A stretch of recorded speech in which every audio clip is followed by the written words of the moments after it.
Layer skin hair and laser clinic లో latest టెక్నాలజీతో laser hair removal, anti ageing and hair fall issues కి advance treatments అన్ని ఇక cost గురించి వరి అవ్వాల్సిన అవసరం లేకుండా అందిస్తున్నారు. ఇంకా మీ కాన్ఫిడెన్స్ ని తిరిగి తెచ్చుకోండి. Get your free consultation now.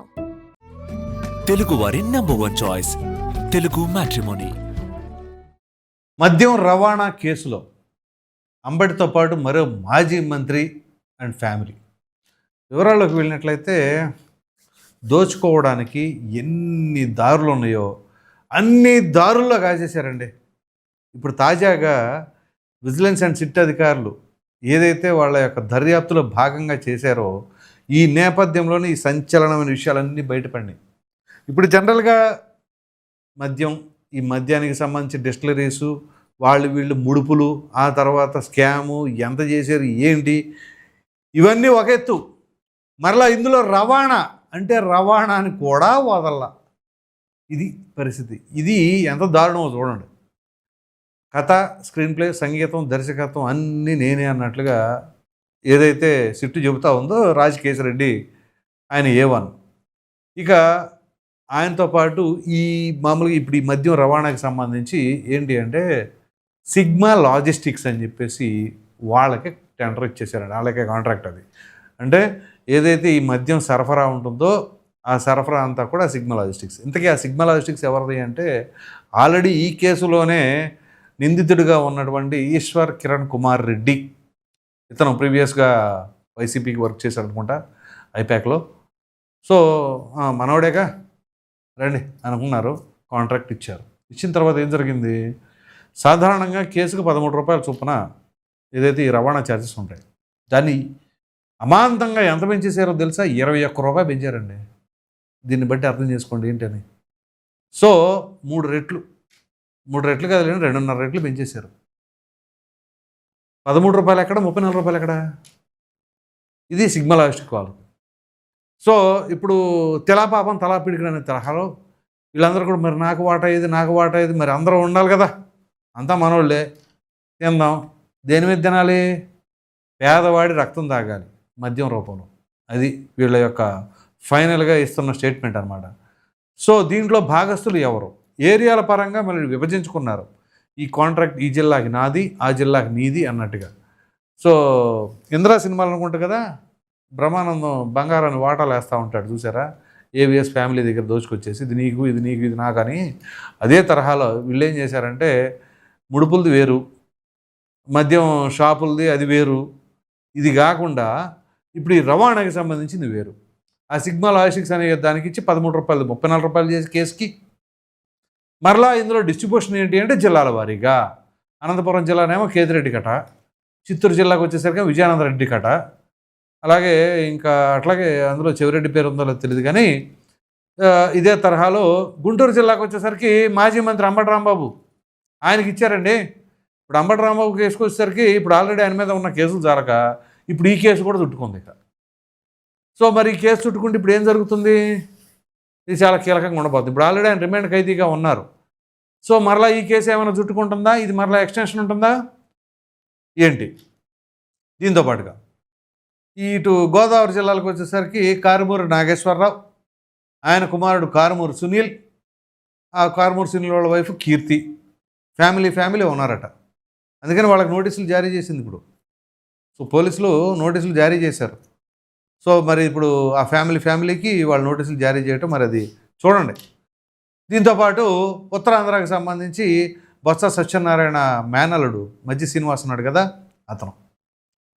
So ఇలా రాయలసీమ దగ్గర నుంచి ఉత్తరాంధ్ర వరకు ఎక్కడ వదలకుండా చక్కగా అంతా మనోళ్ళే, వడ్డించోడు మనోడు. సో మీరు ఆఖరి బంతిలా ఉన్నా కానీ బ్రహ్మాండంగా ఐటమ్స్ అన్నీ వచ్చేస్తాయి. అదే జరిగింది ఇక్కడ. సో ఈ సిగ్మా లాజిస్టిక్స్ ద్వారా ఈశ్వర్ కిరణ్ కుమార్ రెడ్డి మరి మనోడు ఒక్కడే కాదు కదా, అందరూ తినాలి కాబట్టి కొంచెం జిల్లాల వారీగా వేసేసుకున్నారు. సో ఇప్పుడు 13 రూపాయల నుంచి 34 రూపాయలు ఎందుకు చేశారు అంటే మనోడు కాబట్టి. సరే ఏదో 13 నుంచి 20 చేశారంటే ఓకే, పోనీ 25 చేశారంటే ఓకే, 34 రూపాయలు ఏకంగా. సో అంటే దీన్ని చూడండి, అక్కడ మద్యం తయారీ దగ్గర నుంచి మూతలో హాలోగ్రామ్సు, బాటిల్సు, చివరికి లిక్కరు, ఆ లిక్కర్ ఎట్లాంటి లిక్కర్ అంటే మనం ఎన్నో కొన్ని వీడియోల్లో మాట్లాడుకుంటా ఉన్నాం. అసలు ఏదైనా కానీ ఒకటే స్పిరిటు, ఏదో కొద్ది కలర్ కలిపేస్తారు, ఎసెన్స్ కలుపుతారు, ఆ ఫ్లేవర్ వచ్చేలా చేస్తున్నారు. ₹1000 బాటిల్ అయినా అంతే, ₹100 బాటిల్ అయినా అంతే, ₹5000 బాటిల్ అయినా అంతే. అదే తరహా అదే ఇది. ₹100 బాటిల్ లేదులేండి జగన్ గవర్నమెంట్లో, చెప్తున్నా మాట వరుసకి. ఆ రకంగా ఏ గ్రేడ్ తీసుకున్నా సరే అదే ఫ్లేవరు, అదే ముందట. సో అక్కడ లిక్కర్లో నాణ్యత లేదు. ఈ మూతలో బాటిళ్ళు వాటిల్లో లాగేశారు. డస్టిలరీస్ వాళ్ళు వీళ్ళు ఏకమైపోయారు. అసలు మామూలుగా బ్రాండెడ్ మద్యం సప్లై చేసే సరఫరాదారులను కాదని కొట్టారు వాళ్ళు జంపు. ఇక డైరెక్ట్గా డిపోల దగ్గర నుంచి దుకాణాలు. మరలా ఇక్కడికి వచ్చిన తర్వాత ఏంటి, అక్కడ డిజిటల్ మనీ ట్రాన్సాక్షన్ ఉండదు, ఏముండదు, అంతా cash and carry on. Cash మాత్రమే అనుమతించబడును. సో ఆ రకంగా వాళ్ళు లిక్విడ్ క్యాష్ని ఆ రకంగా ఇచ్చేసుకొని చివరికి ఇప్పుడు ఆ మద్యం రవాణాకి సంబంధించిన దాంట్లో కూడా సుమారుగా ₹400 కోట్ల. ఎవరి సొమ్ము ఇదంతా? పేద ప్రజలు లేదా ఆ మద్యం బానిసగా ఎవరైతే ఉన్నారో వాళ్ళ వీక్నెస్ని అడ్డం పెట్టుకొని కుటుంబాలు చిదివులమైనా పర్లేదు, వాళ్ళ ఆరోగ్యాలు నాశనమైనా పర్వాలేదు, దానివల్ల ఆ కుటుంబాలు రోడ్డున పడినా ఇబ్బంది లేదు. కానీ మన వాళ్ళు మన సామ్రాజ్యంలో మాత్రం ఎవరికి ఏమి ఇబ్బంది కలగకూడదు, కోట్లు. చివరికి ఐఐటిఎన్లు వాళ్ళు కూడా వాళ్ళ యొక్క మేధస్సుని, వాళ్ళ చదువుని అంతా తాకట్టు పెట్టి చివరికి ఆ గోడౌన్ల దగ్గర ఇన్ఛార్జి లాగా ఉంటారు చూసారా, ఆ టైపులో ఈ డబ్బుల కట్టలో ఏదైతే అపార్ట్మెంట్లో పేర్చి పెట్టారో దానికి కాపలాదారులుగా తయారయ్యారు ఐఐటిఎన్లు. అది పరిస్థితి. సో అటు ఖరగ్పూర్ యూనివర్సిటీలో చదివినటువంటి ఐఐటిఎన్స్, అలాగే ఐటీ సలహాదారుడు అయినటువంటి రాజకేశ్ రెడ్డి, ఐఏఎస్ అధికారులు, ఇక వాళ్ళు లేదు వీళ్ళు లేదు, మన ఎవరు లేకుండా జరిగింది. ఓకే, మద్యం పాలసీ మార్చింది ఎవరు, మీటింగులు పెట్టుకుంది ఎవరు, ఈ మనీ రూటింగ్ ఏ విధంగా జరిగింది, ఇప్పుడు ఆల్రెడీ ఈడీ ఎంటర్ అయింది. సో ఇదంతా కూడా వీళ్ళందరికీ వీళ్ళు అధికారులు వీళ్ళు కుమ్మక్కై చేశారా? దీంట్లో పెద్ద తలకాయలు ఎవ్వరూ లేకుండానే జరిగినాయా? చెప్పండి నిజంగా. ఒకవేళ పెద్ద తలకాయలు లేకుండానే వీళ్ళే చేశారు అనుకుందాం. ఒకవేళ అదే చేసే లెక్క అయితే ఇక పరిపాలనకు వాళ్ళు ఏమైనా పనికి వస్తారా? అంటే కింద మనకు ఏం జరుగుతుంది, మన శాఖల్లో ఏం జరుగుతుంది, లేకపోతే మన రాష్ట్రంలో ఏం జరుగుతుంది, ఎవరు దోచేస్తున్నారు ఏంటి అనేది ఎవరికి ఏం సంబంధం లేదనమాట. మరి ఆ శాఖకు సంబంధించి మంత్రి అని ఒక వ్యక్తికి మెడలో ట్యాగ్ తగిలిచ్చేయటం ఎందుకు? అది కూడా చూడండి. ఇది ఎంత పక్కా స్కెచ్ అంటే, అబ్కారీ శాఖ మంత్రిగా చేసింది ఎవరిని? ఒక ఎస్సీ ఎమ్మెల్యేని, నారాయణ స్వామిని. ఆయన ఏం మాట్లాడు కదా, ఊరినే అట్లా పెట్టే సైడ్కి పెట్టేసి ఇది చేసుకోవచ్చు. అదే ఇంకోళ్ళు అనుకోండి, గట్టిగా గొంతు తెరుస్తారేమో అని భయం. ఆ తెరిచే సాహసం ఎవరు చేస్తారులేండి అక్కడ పరిస్థితులన్నీ చూసిన తర్వాత. సో ఈ రకంగా ఇట్లా ఈ మద్యానికి సంబంధించి రవాణా దాంట్లో కూడా ఉంది. ఇందులో ప్రధానంగా ఏంటి అంటే, ఈ మిగతా వాళ్ళ పేర్లు కొత్తగా వచ్చినాయి, కానీ ఇప్పుడు కామన్గా సెంట్రిక్గా ఉన్న పేరు ఏంటి అంటే అంబటి రాంబాబు.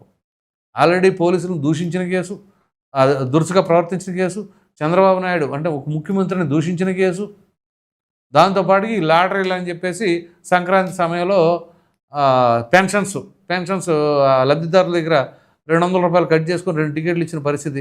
దానికి సంబంధించిన దాంట్లో ఇప్పుడు ఆల్రెడీ కేసు ఎదుర్కొంటూ రిమాండ్ ఖైదీగా ఉన్నారు.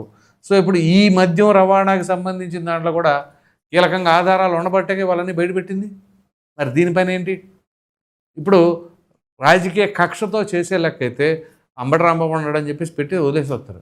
ఇప్పుడు కారుమూరి నాగేశ్వరరావు ఎప్పుడేమీ అంత ఇదిగా మాట్లాడట్లేదు కదా దీనికి సంబంధించిన దాంట్లో. పోనీ ఏమన్నా దుర్భాషలు కూడా ఏమీ ఆడలేదు కదా, పోనీ ఆయన టార్గెట్ చేశారంటానికి. అంటే ఖచ్చితంగా ఇక్కడ సాక్ష్యాధారాలు బలంగా దొరికినాయి.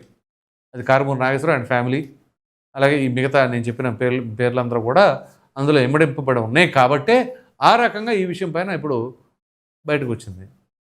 సో ఇప్పుడు ఇది ఎంతవరకు వెళ్తుంది అంటే, ఇప్పుడు మనం ఎన్నో వీడియోలు ఎన్నో క్రైమ్స్లో మాట్లాడుకున్నాం, అక్కడ దాకా వెళ్తుంది అంటారు. ఇప్పుడు అంత దాకా ఎందుకు? వైఎస్ వివేకానంద రెడ్డి గారి హత్య ఏమైంది? అంతే. ఇప్పుడు మద్యం కుంభకోణం వేరు, ఇది మద్యం రవాణా వేరు, గుర్తుంచుకోండి. మద్యం కుంభకోణం అది ఎక్కడ దాకా వెళ్తుంది? ఇంకేముంది, రేపు ఎల్లుండి అది ఏమి లేదు.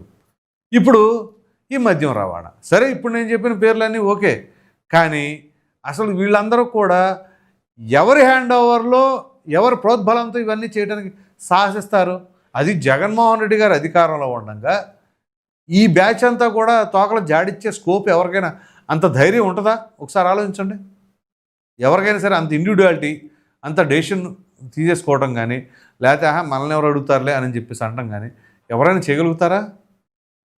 ఎందుకంటే జగన్మోహన్ రెడ్డి గారి నైజం ఏంటో తెలుసు. ఇప్పుడు ఎందుకంటే ఆయన ఏదైనా సరే విషయం ఉంది అంటే స్ట్రైట్గా ఆయనే మాట్లాడతారు. వేరే వాళ్ళకి అంత సినిమా ఉండదు. సో అది ఇంట్లో కుటుంబ సభ్యులకు కూడా అవకాశం ఇవ్వకుండా చేసుకుంటారు. సో ఇప్పుడు ఎవరైనా సరే మంత్రులో, లేకపోతే ఎమ్మెల్యేలో, లేకపోతే ఈ అధికారులో, లేదా సలహాదారులో వాళ్ళందరికీ వాళ్ళే నిర్ణయం తీసుకునే స్టేజ్ ఉంటుందా? పోనీ అంతెందుకు సజ్జల రామకృష్ణారెడ్డి డైరెక్ట్గా జగన్మోహన్ రెడ్డి గారికి చెప్పకుండా ఏ పనైనా చేయగలడా అధికారంలో ఉన్న సమయంలో? జగన్మోహన్ రెడ్డి గారి ఆజ్ఞ లేనిదే ఏ ఒక్కరూ ఏమి చేయరు. మరి అటువంటిది ఈ లిక్కర్ కుంభకోణానికి సంబంధించి కావచ్చు, ఇప్పుడు ఈ మద్యం రవాణాకి సంబంధించింది కావచ్చు, జగన్మోహన్ రెడ్డి గారికి తెలియకుండానే చేశారా? లేదు, అసలు జగన్మోహన్ రెడ్డి చేయలేదు, వీళ్ళు చేయలేదు, అసలు ఈ మద్యం కుంభకోణమే లేదు, కానీ కావాలని రాజకీయ కక్షతో పెట్టారు అని చెప్పేసి అనే అవకాశం కూడా లేదు. ఎందుకంటే తాజాగా సుప్రీంకోర్టు రాజ్ కేసిరెడ్డిని ఉద్దేశించి ఏం మాట్లాడారండి? కోర్టు ఏం చెప్పిందండి? నువ్వే కీలక పాత్రదారుడివి ఇందులో. సో 700 కోట్లు కొట్టేసి నువ్వు 9 నెలలు జైల్లో ఉంటే సరిపోయింది అనుకుంటున్నావా అని చెప్పేసి అన్నారంటే ఏంటి? కుంభకోణం జరిగిందనేక.